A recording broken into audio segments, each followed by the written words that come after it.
Puri Jagannadh cinema అంటే foreign లొకేషన్లో shoot ఉండాల్సిందే.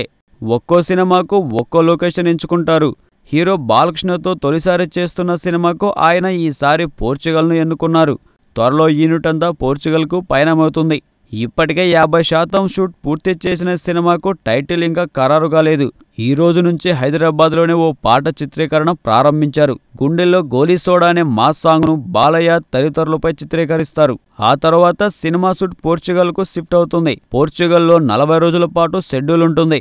ఆ షెడ్యూల్లో 3 పాటలు, ఫైట్లు, ఓ హెలికాప్టర్ చేజు ఉంటుంది. ఇందుకోసం ఫ్రెంచ్కు చెందిన ఓ ఫైట్ మాస్టర్ను ఎంగేజ్ చేస్తున్నారు. ఈ విదేశీ ఫైట్ మాస్టర్ డైరెక్షన్లో ఫైట్లు, చేజులు చిత్రీకరిస్తారు. ఆ తర్వాత మళ్లీ హైదరాబాద్లో 10 రోజుల వర్క్తో సినిమా పూర్తవుతుంది. టోటల్ 90 నుంచి 100 రోజుల వర్కింగ్ డేస్. పూరి జగన్నాథ్ లాంటి డైరెక్టర్కు ఇది కాస్త ఎక్కువనే చెప్పుకోవాలి. ఈ వీడియో మీకు నచ్చినట్లయితే సబ్స్క్రైబ్ చేయండి. ఫిలిమి స్టార్స్ బోలెడంత న్యూస్ బోల్డ్గా.